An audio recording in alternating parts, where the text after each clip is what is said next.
Сәлем балақай, бүгін біз 13-ші беттегі 14-ші жаттығуды орындаймыз. Ең алдымен жаттығудың берілгенімен танысып алайық. 13-ші жаттығу мәтініндегі әже мен немересінің диалогын қатесіз көшіріп жаз. Балақай, біз тапсырманы орындамас бұрын диалогтың не екендігін есімізге түсіріп алайық.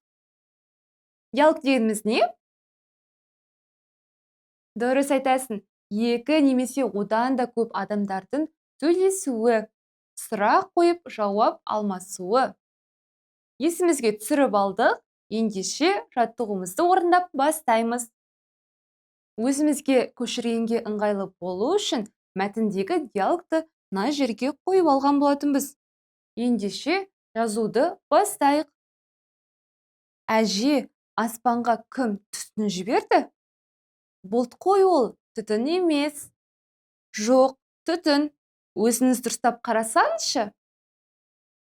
Осы диалогты жазып бастайық.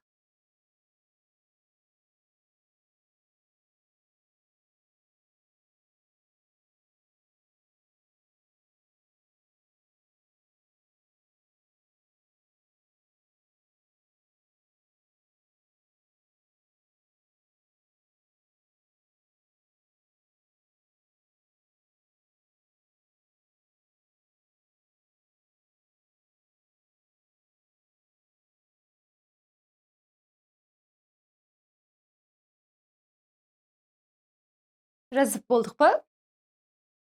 Жарайсың. Ендеше келесі тапсырмаға көшелік.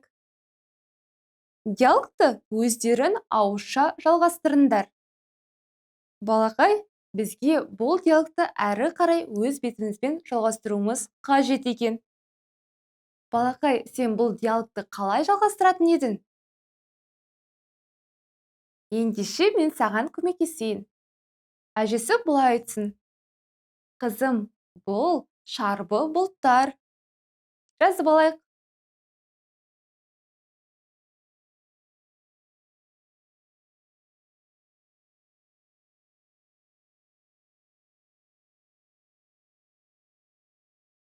Осы жерде қызға таңданыс берсек болады.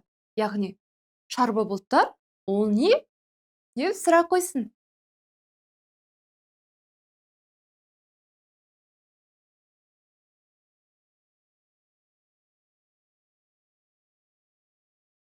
Осы жерде әжесі шарбы бұлттың қандай болатындығын сипаттап берсін. Шарбы бұлт, ақшыл түсті, үлпілдек жеңіл бұлт.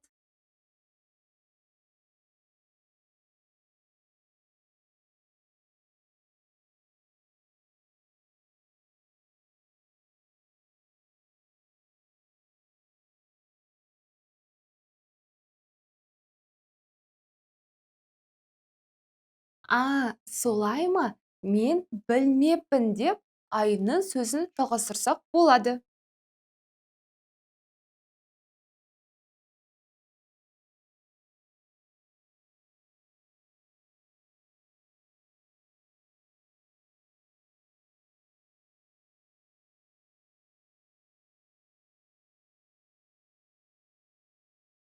Енді бір сөйлем жазу арқылы диалогты қорытындылайық.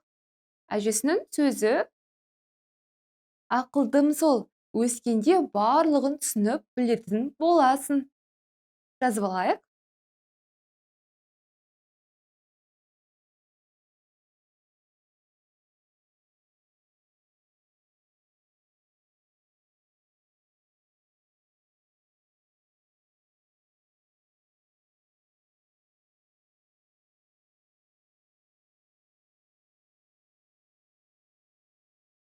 Жазып болдық па?